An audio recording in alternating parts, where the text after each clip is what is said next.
Oke, halo semuanya, balik lagi sama saya Rejo Khairul Wijaya Putra. Pada kesempatan kali ini saya bakal coba mereview pembelajaran saya tentang pembelajaran yang ada di Decoding XAWS ini ya.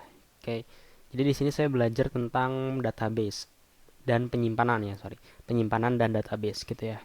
Nah, jadi ini ada tujuan belajarnya, bisa dibaca sendiri. Saya langsung next aja nih. Yang pertama itu ada namanya EBS atau Amazon Elastic Block Store gitu ya. Jadi Amazon EBS atau Amazon Elastic Block Store. Nah, jadi file yang disimpan, jadi Amazon Elastic Block Store ini dia salah satu penyimpanan gitu ya yang bisa diakses di EC2 yang ada di AWS gitu ya. Nah, jadi cara Amazon EBS ini menyimpan file itu dengan cara dia hanya merubah blok yang berubah aja gitu ya. Kalau misalnya bloknya nggak berubah, dia masih apa ya, nggak bloknya tersebut tuh nggak perlu di replace gitu ya. Jadi dia memecah misalnya satu file menjadi beberapa blok kayak gitu teman-teman. Oke, jadi EBS ini bisa kita pilih, kita bisa menggunakan harddisk atau SSD gitu ya nantinya. Oke, ini ada instant store, tempat penyimpanan instan. Jadi ini adalah penyimpanan block level storage untuk sementara ya. Block level storage sementara untuk Amazon EC2. Cuman bedanya ketika EC2 instance-nya itu dimatiin gitu ya, penyimpanannya itu nggak hilang gitu teman-teman. Kalau misalnya sebelumnya di EC2 itu kan ada volume, di mana volume tersebut itu hanya bersifat sementara ya, volume bawaan dari EC2 gitu ya teman-teman. Jadi ketika teman-teman membuat EC2, instan EC2 itu nanti akan ada volume EC2-nya gitu ya, yang udah dibuatkan secara otomatis ketika teman-teman membuat instan EC2-nya. Nah,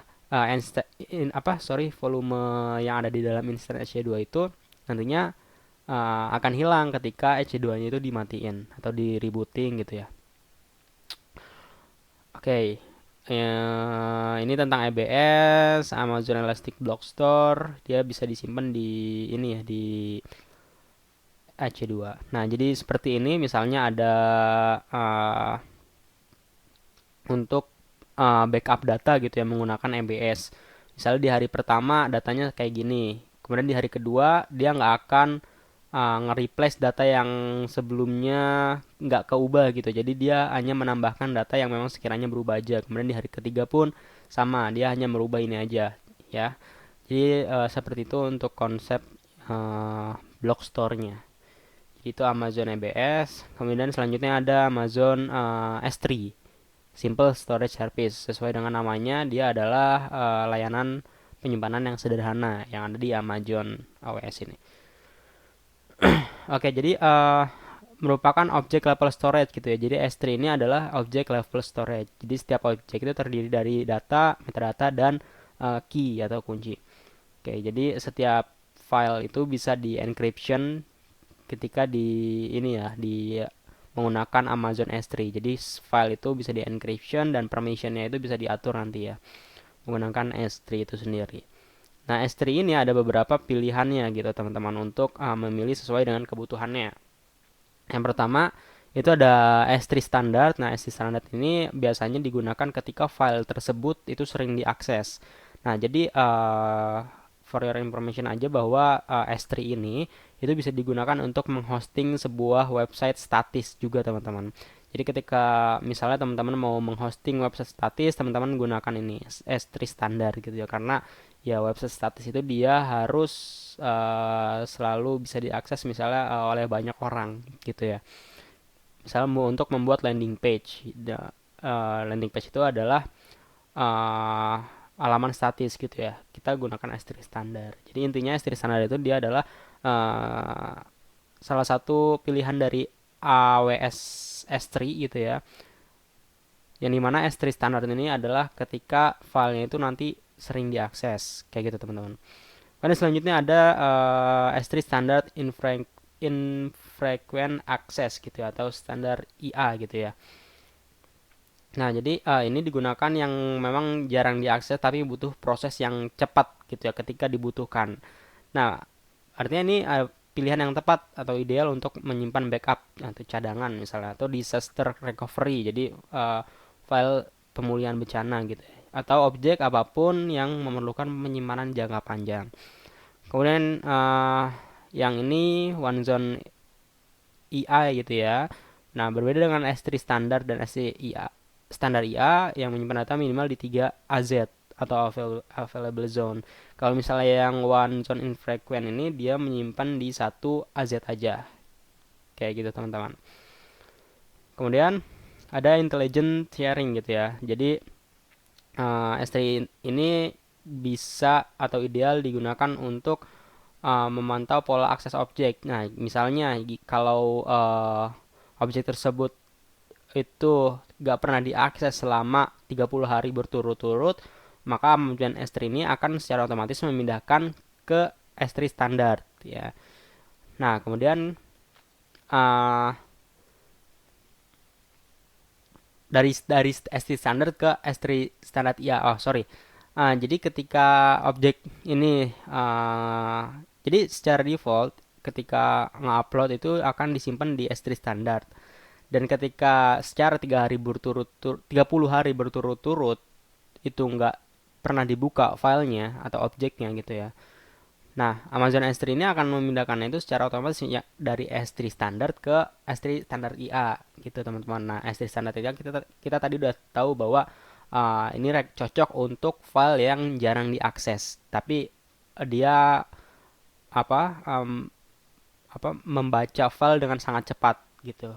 Walaupun jarang diakses, tapi ketika dibutuhkan gitu ya, filenya itu dibaca dengan cepat. Itulah standar S3 standar IA kayak gitu teman-teman.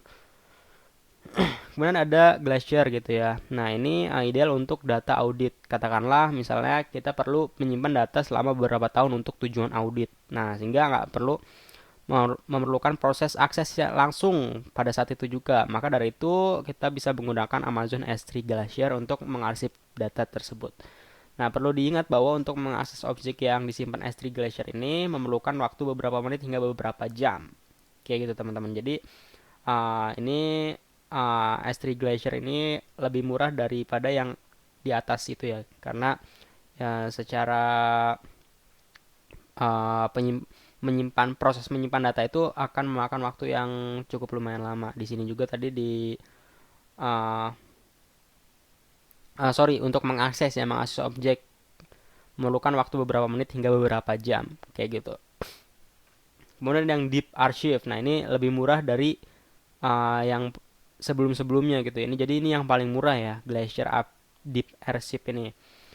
Oke, jadi ini memang ideal untuk file yang jangka waktu atau dalam bertahun-tahun itu jarang diakses. Nah, S3 Glacier Deep Archive ini memerlukan waktu 12 hingga 48 jam untuk mengakses gitu ya, untuk mengakses objeknya. Jadi file yang ada di untuk mengakses objek ya di S3 itu kan file itu dikatakan objek ya. Jadi ketika mengakses menggunakan S3 Glacier ini perlu yang deep ya, yang deep archive ini perlu 12 sampai 48 jam hanya untuk mengakses filenya aja. Nah, inilah perbandingan dari EBS sama S3 gitu ya teman-teman. Kalau misalnya EBS ini dia adalah block level storage. Nah, ini dapat berukuran sampai 16 tera. Ini tersedia walaupun EC2 instan dihentikan. Jadi ketika EC2 diberhentiin, file yang ada di dalam Amazon EBS ini nggak bakal hilang. Kemudian yang Amazon S3 itu dia adalah object level storage. Kalau misalnya EBS adalah block level storage. Nah, ini memiliki ukuran tak terbatas. Dia mampu menampung setiap objek atau setiap file itu 5 tera. Setiap objek di S3 memiliki URL yang dapat dikontrol hak aksesnya atau permission. Nah, kemudian kalau misalnya EBS ini dalam bentuk hard disk atau hard disk drive atau SSD. Kalau S3 Write once, read many. Cukup menulis data sekali lalu bisa membaca berkali-kali. Ini menawarkan 99,999 ketahanan file tersebut. Nah, ini kalau misalnya yang EBS, kemudian dia cocok untuk mengedit video berukuran 80 giga.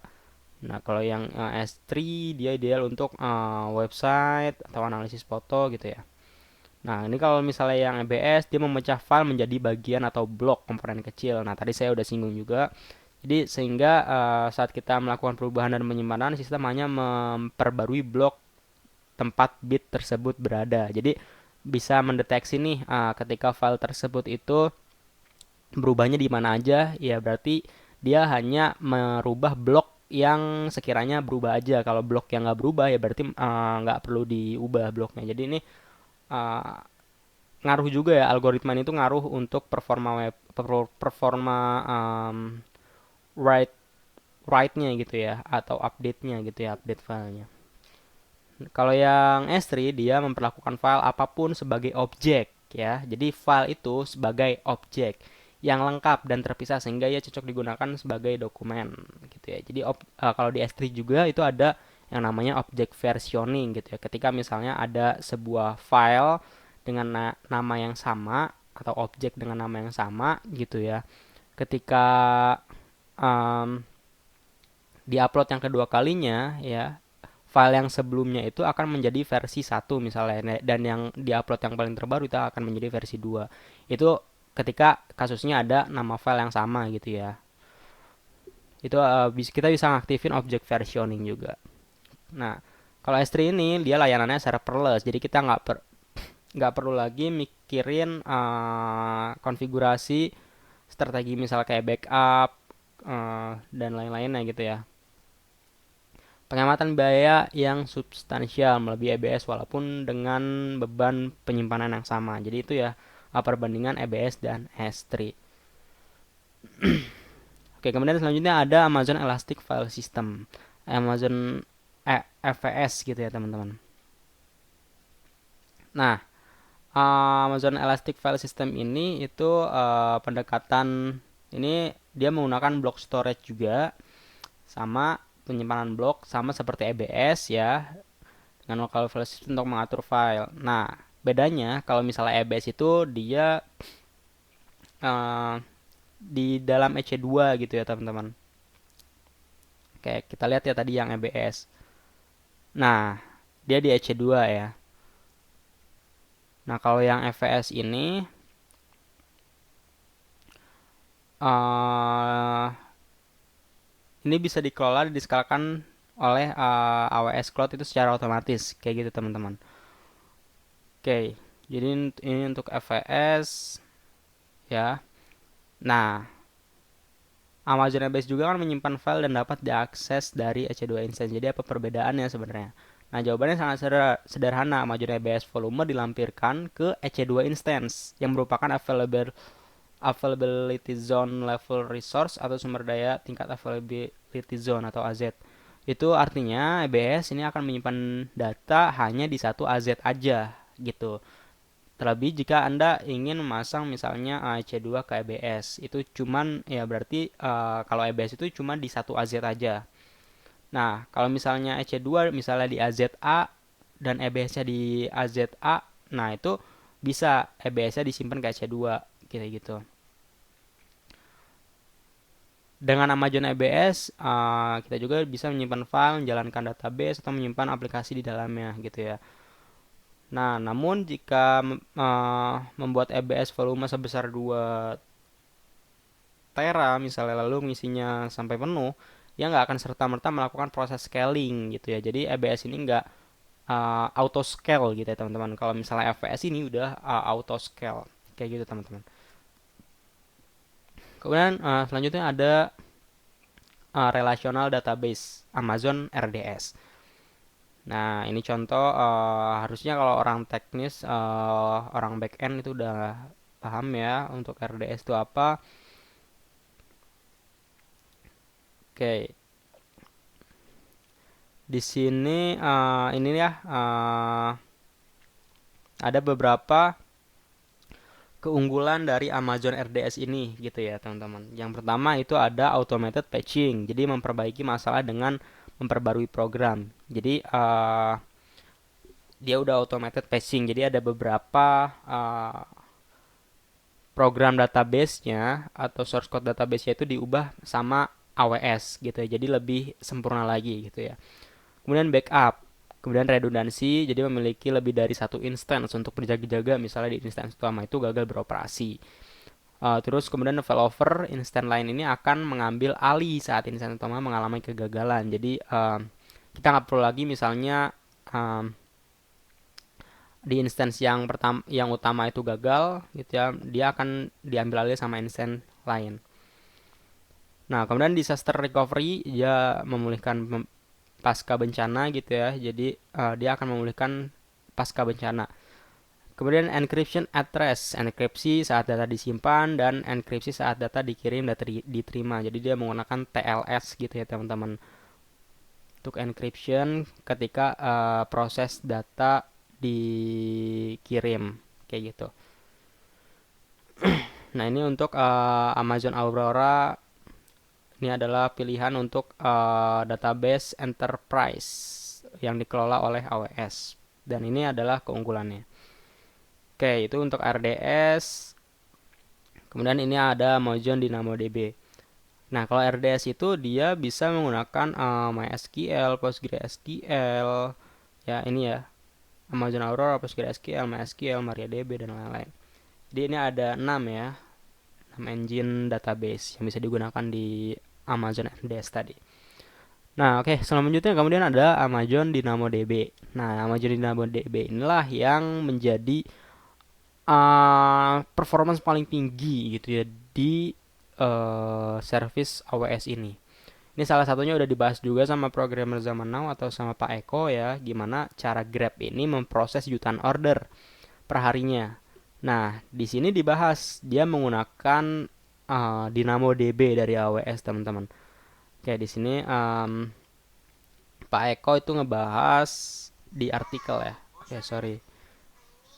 Intinya di situ membahas gimana sih Grab itu memproses jutaan order per hari gitu ya. Jadi dia menggunakan DynamoDB. Jadi di DynamoDB ini dia adalah database yang bersifatnya adalah key value ya. Nah, pasangan key value contohnya seperti ini. Ada key, ada value gitu ya. Value ini bisa berupa data struktur seperti ini. Yang dimana setiap key itu bisa beda datanya, struktur datanya kayak gini. Oke, kerennya DynamoDB ini uh, yang ketika ada Amazon Prime Day pada tahun 2019. Nah, jadi Prime Day ini adalah acara belanja tahunan eksklusif untuk anggota Amazon Prime. Nah, selama 40 jam, 48 jam Prime Day itu ada 7,11 triliun panggilan ke API DynamoDB. Nah, puncaknya bahkan ada pada 45 juta permintaan per detik. Wow, itu sangat banyak sekali gitu ya. Kalau misalnya yang tadi dibahas sama Pak Eko, programmer zaman now itu cuma 1 juta per ini per apa? Per hari. Ini selama 48 jam ini ada 7,11 triliun gitu ya. Request gitu ya. Jadi dia udah sangat andal banget di DynamoDB. Tapi jangan serta-merta menggunakan DynamoDB ini sebagai database utama untuk kebutuhan bisnis pada aplikasi kita gitu ya, karena kita harus apa pinter-pinter memilih database sesuai dengan kebutuhan kita, karena di sini memang banyak tipe-tipe database yang disediakan oleh AWS. Nanti selanjutnya bakal ada lagi nih yang namanya Amazon Redshift gitu ya.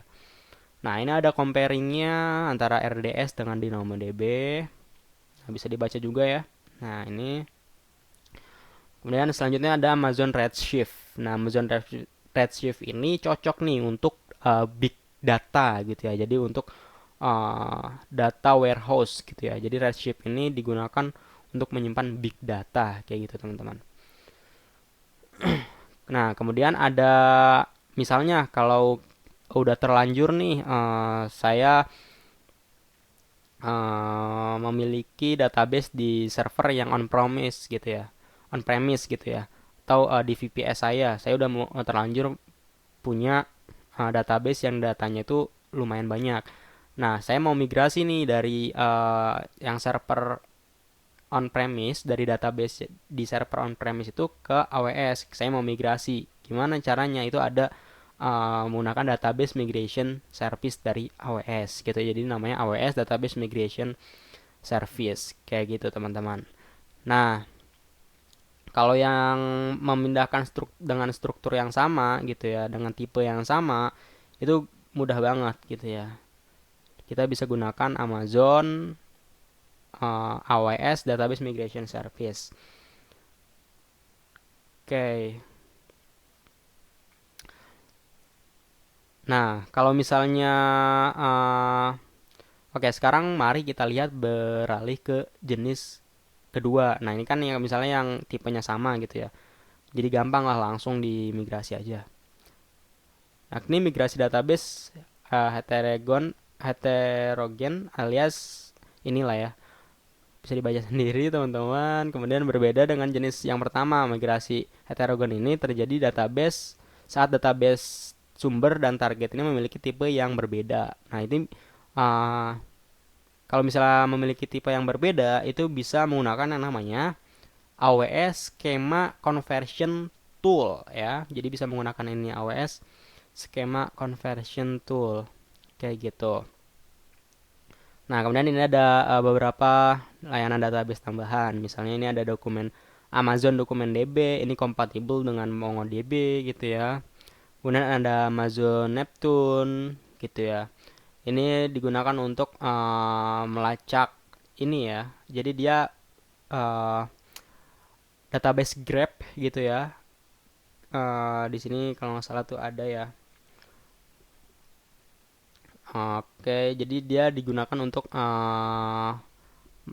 misalnya aplikasi web, sosial media, dan ada kebutuhan untuk melacak misalnya terhubung dengan siapa gitu ya, siapa terhubung dengan siapa gitu ya, contohnya kayak gitu. Itu bisa menggunakan Amazon Neptune kayak gitu. Kemudian selanjutnya ada Amazon Manage Blockchain. Nah, ini uh, ketika misalnya kita harus ngelacak untuk menjamin nggak ada supply yang hilang gitu ya. Jadi kalau misalnya ada kebutuhan untuk nyimpen data blockchain, itu bisa menggunakan ini, service Amazon Manage Blockchain. Dia menggunakan desentralisasi ya. Konsep ini ya, desain decentralized ownership gitu ya. Kemudian selanjutnya ada Amazon Quantum Ledger Database. Nah, kalau misalnya yang ini masih kurang ya, manage blockchain, itu kita bisa gunakan ini QLDB gitu ya. Oke, nah ini ya, kalau memang Amazon Manage Blockchain ini nggak memenuhi kebutuhan, kita bisa gunakan ini Amazon QLDB. Oke, ini ada beberapa juga opsi akselerator database. Oke, ada Amazon Elastic Cache.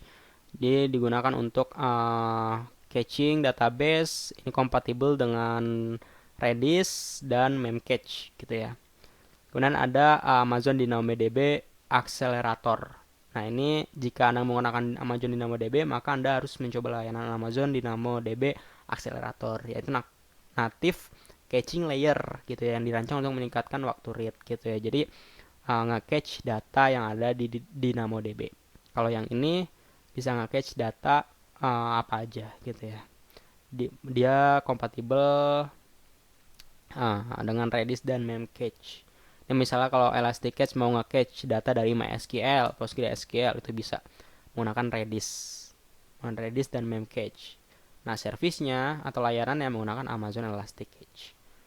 Oke, jadi seperti itu untuk pembelajaran yang udah saya coba pelajarin, dan ini saya mau coba review ya terkait soal ujiannya. Nah, ini kategori penyimpanan database. Saya mau bahas satu persatu. Yang pertama, layanan manakah yang digunakan untuk membuat query analisis data di warehouse gitu ya, atau big data warehouse itu ya. Nah, kalau misalnya Amazon Neptune itu bukan ya. Amazon Elasticsearch itu bukan ya. Elasticsearch ini kan untuk nge-caching data. Kalau Neptune itu tadi kita bisa lihat sendiri ya. Untuk ya Neptune itu buat apa? Nah, ini untuk grab database untuk ngelacak ya. Misalnya siapa dengan siapa. Itu Neptune. Oke, saya balik lagi. Nah, ya, Amazon Elasticsearch itu tadi digunakan untuk nge-cache data dari database. Nah, Redshift inilah yang digunakan untuk data warehouse gitu ya teman-teman, atau big data. Jadi dia bisa digunakan untuk analisis gitu ya, dalam jumlah data yang sangat besar gitu ya. Kalau dokumen DB ini untuk non-relational database yang kompatibel dengan MongoDB kayak gitu teman-teman. Oke, kemudian selanjutnya ada ini juga sama kategorinya penyimpanan database. Soalnya itu adalah Anda ingin menyimpan data dalam layanan penyimpanan objek. Layanan AWS mana yang terbaik untuk jenis penyimpanan ini? Oke, kita bahas satu persatu. Amazon Elastic Block Store ini atau Amazon EBS dia menggunakan blok ya. Jadi memecah sebuah file ke beberapa blok kayak gitu. Kemudian Amazon Elastic File System atau EVS, Amazon EVS, dia sama kayak EBS. Cuman perbedaannya kalau EBS ini hanya di satu AZ, kalau EVS ini ada di beberapa AZ. Kayak gitu. Jadi sewaktu-waktu kalau misalnya ada bencana di AZA, dia akan di scale otomatis, auto scale. Akan berpindah layanannya dari AZA misalnya ke AZB kayak gitu. Jadi udah auto scale. Kemudian ada Amazon Simple Storage. Nah, inilah yang menggunakan objek ya. Jadi Amazon S3 itu dia menggunakan objek. Kalau Amazon Manage Blockchain itu dia